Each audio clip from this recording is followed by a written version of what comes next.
അസ്സലാമു അലൈക്കും വറഹ്മത്തുള്ളാഹി വബറകാതുഹു. ബിസ്മില്ലാഹിർ റഹ്മാനിർ റഹീം. അൽഹംദുലില്ലാഹ് വസ്സലാത്തു വസ്സലാമു അലാ അഷ്റഫിൽ അംബിയാഇ വൽ മുർസലീൻ നബീന മുഹമ്മദിൻ വഅലാ ആലിഹി വസഹ്ബിഹി അജ്മഈൻ. അമ്മാ ബഅദ്. ബിസ്മില്ലാഹിർ റഹ്മാനിർ റഹീം. ഇന്നാ അൻസൽനാഹു ഫീ ലൈലത്തുൽ ഖദ്ർ വമാ അദ്റാക മാ ലൈലത്തുൽ ഖദ്ർ ലൈലത്തുൽ ഖദ്രി ഖൈറും മിൻ അൽഫി ശഹർ തനസ്സലുൽ മലായികതു വറൂഹു ഫീഹാ ബിഇദ്നി റബ്ബിഹിം മിൻ കുല്ലി അംർ സലാമുൻ ഹിയ ഹത്താ മത്ലഇൽ ഫജ്ർ. സ്നേഹധന്യരായ വിശ്വാസിനികളെ, പടച്ച റബ്ബിന്റെ രക്ഷയും കാരുണ്യവും സദാ നമ്മൾ വർഷിക്കുമാറാവട്ടെ. പരിശുദ്ധ റമദാനിൻ്റെ അവസാന ദിനങ്ങളിലേക്ക് നമ്മൾ പ്രവേശിക്കാനിരിക്കുകയാണ്. ഇന്ന് നോമ്പ് 20 രണ്ടാമത്തെ 10 ഇന്ന് അവസാനിക്കാനിരിക്കുകയാണ്. നാളെ മുതൽ അതിൻ്റെ അവസാന ദിനരാത്രങ്ങളിലാണ് നമ്മൾ ഉണ്ടാവുക. റമദാനെ സംബന്ധിച്ചിടത്തോളം അതിൻ്റെ ദിനങ്ങൾ കഴിയും തോറും കൂടുതൽ ഊർജ്ജസ്വലതയോടുകൂടി പരമാവധി പരിശ്രമിച്ചുകൊണ്ട് നന്മകൾ വർദ്ധിപ്പിക്കുവാനാണ് റസൂൽ സ്വല്ലല്ലാഹു അലൈഹി വസല്ലം നമ്മെ ഉപദേശിച്ചിട്ടുള്ളത്.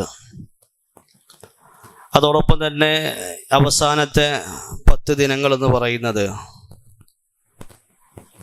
അതിൽ ശ്രേഷ്ഠകരമായ ഒരു ദിവസം ലൈലത്തുൽ ഖദർ ഉണ്ട് എന്ന് പ്രവാചകൻ സ്വല്ലല്ലാഹു അലൈഹി വസല്ലം വിശ്വാസി സമൂഹത്തിന് സന്തോഷവാർത്ത അറിയിച്ച ദിവസമാണ്. ഷഹ്റു റമദാൻ അല്ലദീ ഉൻസില ഫീഹിൽ ഖുർആൻ. ഈ റമദാൻ മാസത്തിലാണ് പരിശുദ്ധ ഖുർആൻ അവതീർണമായിട്ടുള്ളത് എന്നും ആ ഖുർആൻ ഇന്നാ അൻസൽനാഹു ഫീ ലൈലത്തുൽ ഖദ്ർ, ആ പരിശുദ്ധ ഖുർആൻ ലൈലത്തുൽ ഖദ്റിൻ്റെ രാത്രിയിലാണ് അവതരിച്ചിട്ടുള്ളത് എന്നും പരിശുദ്ധ ഖുർആൻ നമുക്ക് വിശദീകരിച്ച് തരുന്നുണ്ട്. പരിശുദ്ധ ഖുർആനിൻ്റെ അവതരണവുമായി ബന്ധപ്പെട്ട് പ്രധാനമായി 3 അഭിപ്രായങ്ങളാണുള്ളത്. ഒന്ന്, അള്ളാഹുവിൻ്റെ ജ്ഞാനരേഖയായ ലൗഹുൽ മഹ്ഫൂദിൽ നിന്ന് ഏറ്റവും അടുത്ത ആകാശത്തേക്ക് പരിശുദ്ധ ഖുർആൻ ഇറങ്ങിയത് റമദാൻ മാസത്തിലെ ഈ ലൈലത്തുൽ ഖദ്റിലാണ് എന്ന് ഒരഭിപ്രായം. മറ്റൊന്ന്, റസൂൽ സ്വല്ലല്ലാഹു അലൈഹി വസല്ലമക്ക് ഹിറാ ഗുഹയിൽ നിന്ന് വെച്ചുകൊണ്ട് പരിശുദ്ധ ഖുർആനിൻ്റെ അവതരണം തുടങ്ങിയത്, ഇഖ്റ ബിസ്മി റബ്ബിക്കല്ലദീ ഖലഖ് തുടങ്ങിയ ആദ്യ വചനങ്ങൾ അവതരിച്ച് തുടങ്ങിയത് ഈ ലൈലത്തുൽ ഖദ്റിലാണ് എന്നതാണ് മറ്റൊരു അഭിപ്രായം. ഈ 2 അഭിപ്രായങ്ങളെയും കൂട്ടി യോജിപ്പിച്ചുകൊണ്ട് ചില പണ്ഡിതന്മാർ പറഞ്ഞത് ലൗഹുൽ മഹ്ഫൂദിൽ നിന്ന് 1-ാം ആകാശത്തേക്ക് ഇറക്കപ്പെട്ടതും റസൂൽ സ്വല്ലല്ലാഹു അലൈഹി വസല്ലമയിലേക്ക് ആദ്യമായി ഖുർആനിൻ്റെ അധ്യാപനങ്ങൾ ഓതി കേൾപ്പിക്കപ്പെട്ടതും ഈ ലൈലത്തുൽ ഖദ്റിൻ്റെ ദിനങ്ങളിൽ തന്നെയാണ് എന്ന് അഭിപ്രായപ്പെടുന്നവരുമുണ്ട്.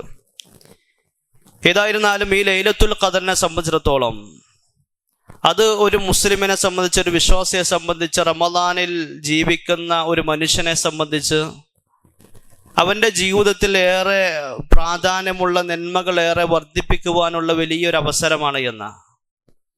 ലൈലത്തുൽ ഖദ്രി ഖൈറും മിൻ അൽഫി ശഹർ എന്നാണ് പറയുന്നത്. 1000 മാസത്തേക്കാൾ ഖൈറായിട്ടുള്ള ഒരു രാത്രിയാണ് ലൈലത്തുൽ ഖദ്ർ എന്ന്. ഈ ലൈലത്തുൽ ഖദ്ർ എന്താണ് എന്നതിനെക്കുറിച്ച് പല ചർച്ചകളുമുണ്ട്. ആ ലൈലത്തുൽ ഖദ്ർ എന്ന ആ വാക്ക്, അതിന് വ്യത്യസ്തങ്ങളായ അർത്ഥതലങ്ങളാണ് പലരും നൽകിയിട്ടുള്ളത്. തഅലീം, മഹത്വം എന്നതാണ് ലൈലത്തുൽ ഖദ്ർ എന്ന വാക്കിന് അർത്ഥമെന്ന് ചില ആളുകൾ പറഞ്ഞു. പരിശുദ്ധ ഖുർആൻ അവതരിച്ച ആ ദിവസത്തെ വലിയ പ്രതിഫലവും മഹത്വവും കൊണ്ട് അതിന് തഅലീം എന്ന് അതിനർത്ഥം കൽപ്പിച്ചവരുണ്ട്. അതുപോലെ തന്നെ ഖദർ എന്നതിന് വിധി, നിർണയമെന്ന് അർത്ഥം കൽപ്പിച്ചവരുണ്ട്. ആ വർഷത്തിൽ നടക്കാനിരിക്കുന്ന മനുഷ്യൻ്റെ ആയുസ്സിനെ കുറിച്ച്, അവൻ്റെ ഉപജീവനത്തെക്കുറിച്ച്, അവൻ്റെ കാര്യങ്ങളെക്കുറിച്ചുമൊക്കെ നിർണയിക്കപ്പെടുന്നത് ആ രാത്രിയിലാണ് എന്നതുകൊണ്ട് നിർണയം, വിധി എന്നൊരർത്ഥം അതിന് കൽപ്പിക്കപ്പെടുന്നുണ്ട്. മറ്റൊന്ന് ഇടുക്കം എന്നർത്ഥമാണ്, തഅലീഖ് എന്നർത്ഥം. ഈ രാത്രിയിൽ അസംഖ്യം മലക്കുകൾ ഈ ഭൂമി ലോകത്തേക്ക് ഇറങ്ങി വരുന്നത് കൊണ്ട് അവരുടെ ആ ഒരു ആധിക്യം കാരണം ഈ ഭൂമി ലോകം ഇടുങ്ങിപ്പോകും എന്ന അർത്ഥത്തിൽ അതിന് അങ്ങനെ ഒരു അർത്ഥവും മുഫസ്സിറുകളായ ആളുകൾ രേഖപ്പെടുത്തി വെക്കുന്നതായിട്ട് നമുക്ക് കാണാൻ കഴിയും. ഏതായിരുന്നാലും ആ ഒരു രാത്രിയെ സംബന്ധിച്ചിടത്തോളം ഒരു മനുഷ്യന് അവൻ്റെ പുരുഷായുസ് മുഴുവൻ അധ്വാനിച്ച് അവൻ നിർവഹിക്കുന്ന കർമ്മങ്ങളെക്കാൾ ആ ഒരു രാത്രിയിൽ അവൻ ചെയ്യുന്ന പ്രവർത്തനങ്ങൾക്ക് അത്രയേറെ പ്രതിഫലം, 1000 മാസങ്ങൾ അവൻ ചെയ്യുന്ന പ്രവർത്തനത്തിൻ്റെ പ്രതിഫലം അവന് നേടിയെടുക്കാൻ കഴിയുമെന്നത് തന്നെയാണ് അതിൻ്റെ ഏറെ വലിയ പ്രത്യേകത എന്ന് പറയുന്നത്. അതുപോലെ തന്നെ പരിശുദ്ധ ഖുർആനിൻ്റെ അവതരണം കൊണ്ട് അനുഗ്രഹീതമായ മാസമാണത്. അതുപോലെ തന്നെ മലക്കുകൾ ഈ ഭൂമി ലോകത്തേക്ക് ഇറങ്ങി വന്നുകൊണ്ട് അവൻ്റെ അടിമകളുടെ പ്രവർത്തനങ്ങളെക്കുറിച്ച് വിലയിരുത്തുന്ന, അവൻ്റെ ആരാധനാകർമ്മങ്ങളെ പരിശോധിക്കുന്ന, അതിനുവേണ്ടി കരങ്ങൾ നീട്ടുന്ന ദിവസങ്ങളാണ് ഈ ലൈലത്തുൽ ഖദ്ർ എന്ന് പറയുന്നത്. അതുകൊണ്ട് ആ രാത്രിയിൽ പരമാവധി ഉൾപ്പെടുവാനാണ് വിശ്വാസികളായി നമ്മൾ പരിശ്രമിക്കേണ്ടത്. ആരാധനകൾ കൊണ്ട്, അമലു സ്വാലിഹാത്തുകൾ കൊണ്ട് ആ രാത്രിയെ ധന്യമാക്കുവാൻ നമ്മൾ പരിശ്രമിക്കണം. പ്രവാചകൻ സല്ലല്ലാഹു അലൈഹി വസല്ലം റമദാനിന്റെ അവസാന ദിനങ്ങളിലേക്ക് കടക്കുമ്പോൾ ആയിഷ ബീവി റളിയല്ലാഹു അൻഹ പറയുന്നുണ്ട്, കാന നബിയോ സല്ലല്ലാഹു അലൈഹി വസല്ലം ഇദാ ദഖല അശ്റു ശദ്ദ മിഅ്സറഹു വഅഹ്യാ ലൈലഹു വഅയ്ഖല അഹ്ലഹു. പ്രവാചകൻ അവസാന ദിനരാത്രങ്ങളാകുമ്പോൾ തൻ്റെ ഉടുമുണ്ടൊക്കെ ഒന്ന് മുറുക്കി ഉടുത്ത് രാത്രിയെ ജീവിപ്പിച്ച് തൻ്റെ കുടുംബാംഗങ്ങളെയൊക്കെ വിളിച്ചുണർത്തി ആ നന്മയിലേക്ക് ക്ഷണിക്കുന്ന ഒരു രീതിയായിരുന്നു എന്നത്. അപ്പോൾ അവസാന ദിനരാത്രങ്ങൾ അതിനുവേണ്ടി നന്മകൾ ചെയ്യുവാൻ വേണ്ടി പ്രത്യേകം ഒരുങ്ങേണ്ട ഒരു സമയമാണ്. അത് ഈ ലൈലത്തുൽ ഖദ്ർ എന്നാണ് എന്നതിനെക്കുറിച്ച് വ്യത്യസ്തങ്ങളായ അഭിപ്രായങ്ങളാണുള്ളത്. ലൈലത്തുൽ ഖദ്ർ അത് 27-ാം രാവിനാണ്, അല്ലെങ്കിൽ 29-ാം രാവിനാണ്, 25-നാണ് എന്നൊക്കെ പല അഭിപ്രായങ്ങൾ നമുക്ക് കാണാൻ കഴിയും. അതിലേറെ ശ്രദ്ധേയമായ പ്രവാചകൻ സല്ലല്ലാഹു അലൈഹി വസല്ലമയുടെ ഒരു ഹദീസ് പ്രകാരമാണ് റസൂൽ സല്ലല്ലാഹു അലൈഹി വസല്ലം പറയുന്നത്, ഖറജതു ലിഉഖ്ബിറകും ബിലൈലത്തുൽ ഖദ്ർ. നബി ആളുകളോട് ലൈലത്തുൽ ഖദ്ർ എന്നാണ് എന്ന് അറിയിക്കാൻ വേണ്ടി റസൂൽ സല്ലല്ലാഹു അലൈഹി വസല്ലം പുറപ്പെട്ടു എന്നാണ്.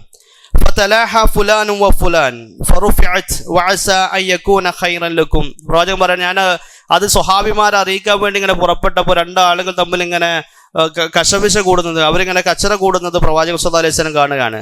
അങ്ങനെ പ്രവാചകനിൽ നിന്ന് അത് ഉയർത്തപ്പെട്ടു എന്ന്, പ്രവാചകൻ അത് മറന്നുപോയി എന്നാ. എന്നിട്ട് റസൂൽ സല്ലല്ലാഹു അലൈഹി വസല്ലം പറയുന്നുണ്ട്, ഫഅസ യകൂന ഖൈറൻ ലക്കും, അതങ്ങനെ എനിക്ക് മറപ്പിക്കപ്പെട്ടത് ഒരുപക്ഷെ നന്മയായിരിക്കാം. ഫൽതമസുഹ ഫീ താസിഅതി വസാബിഅതി വൽ ഖാമിസ, അതിനെ നിങ്ങൾ അവസാനത്തെ 29-ലും അതുപോലെ തന്നെ 27-ലും 25-ലും ഒക്കെ നിങ്ങൾ അതിനെ പ്രതീക്ഷിച്ചു കൊള്ളുക എന്ന് റസൂൽ സല്ലല്ലാഹു അലൈഹി വസല്ലം പറയുന്നുണ്ട്. മറ്റൊരു ഹദീസ് റസൂൽ സല്ലല്ലാഹു അലൈഹി വസല്ലം പറയുന്നത്, തഹറൗ ലൈലത്തുൽ ഖദ്രി ഫിൽ വിത്രി മിനൽ അശ്റിൽ അവാഖിർ മിൻ റമളാൻ. റമളാനിലെ അവസാനത്തെ ഒറ്റപ്പെട്ട ദിനങ്ങളിൽ നിങ്ങൾ ലൈലത്തുൽ ഖദ്റിനെ പ്രതീക്ഷിക്കുക എന്നാണ്. അപ്പോൾ ലൈലത്തുൽ ഖദ്ർ എന്നത് ഏതെങ്കിലും ഒരു ദിവസം പ്രത്യേകമായി നിശ്ചയിച്ചതായിട്ട് ഹദീസുകൾ നമുക്ക് തെളിവ് പിടിക്കാൻ കഴിയില്ല. മറിച്ച് പല അഭിപ്രായങ്ങളും സ്വഹീഹായ ഹദീസുകളിൽ തന്നെ വ്യത്യസ്തങ്ങളായ ദിവസങ്ങളിൽ അത് ലൈലത്തുൽ ഖദ്റിനെ സൂചിപ്പിക്കുന്നതായിട്ട് നമുക്ക് കാണാൻ കഴിയും. ഇതിനെയൊക്കെ കൂട്ടി വായിച്ചുകൊണ്ട് മുഹദ്ദിസുകളായ ആളുകൾ പറഞ്ഞത്, അവസാനത്തെ ദിനരാത്രങ്ങളിൽ ഈ ലൈലത്തുൽ ഖദ്റിനെ പ്രതീക്ഷിച്ചുകൊണ്ട് നിങ്ങൾ നിൽക്കണമെന്ന്. ആ ലൈലത്തുൽ ഖദ്ർ ഉൾപ്പെടുവാനുള്ള പ്രവർത്തനങ്ങളിൽ നമ്മൾ സജീവമാകണം. റസൂൽ സല്ലല്ലാഹു അലൈഹി വസല്ലം അങ്ങനെയായിരുന്നു. ആയിഷ ബീവി റളിയല്ലാഹു അൻഹ പറയുന്നുണ്ട്, നബി സല്ലല്ലാഹു അലൈഹി വസല്ലം ഈ അവസാനത്തെ 10 ദിവസങ്ങളിൽ പരിശ്രമിക്കുന്ന അത്ര മറ്റൊരു ദിവസങ്ങളിലും നബി നന്മകൾക്ക് വേണ്ടി പരിശ്രമിക്കുന്നത് കണ്ടിട്ടില്ല എന്നാണ്. അപ്പോൾ നമ്മളും ആ പ്രവാചകന്റെ മാതൃക പിന്തുടർന്നുകൊണ്ട് ഈ അവസാന ദിനരാത്രങ്ങളിൽ നമുക്ക് ഇനി നന്മകൾ ചെയ്യുവാനുള്ളത് വളരെ തുച്ഛമായ ചില ദിവസങ്ങൾ മാത്രമാണ്. അതോടൊപ്പം തന്നെ തിന്മകളെ അള്ളാഹുവിനോട് ഏറ്റുപറഞ്ഞ് തൗബ ചെയ്ത് മടങ്ങുവാനുള്ള ദിവസങ്ങൾ വളരെ വളരെ തുച്ഛമാണ്. അതുകൊണ്ട് ആ ദിവസങ്ങളെ പരമാവധി ഉപയോഗപ്പെടുത്തണം. ആ ഒരു സമയത്ത് ഇഅ്തികാഫ് എന്ന് പറയുന്ന പ്രത്യേക ഒരു ഇബാദത്തിനെ കുറിച്ച് റസൂൽ സല്ലല്ലാഹു അലൈഹി വസല്ലം പഠിപ്പിക്കുന്നുണ്ട്. ഭൗതികമായ എല്ലാ ശുഗലുകളിൽ നിന്നും മാറി അള്ളാഹുവിനെ മാത്രം ആരാധനകളിൽ മുഴുകി പള്ളിയിൽ ചടഞ്ഞുകൂടുന്ന ഇഅ്തികാഫ്, ആ ഇഅ്തികാഫിനൊക്കെ റസൂൽ സല്ലല്ലാഹു അലൈഹി വസല്ലമയുടെ ജീവിതത്തിൽ നബി സല്ലല്ലാഹു അലൈഹി വസല്ലം മരണം വരെ അത് ഉപേക്ഷിച്ചിട്ടില്ലായിരുന്നു എന്ന.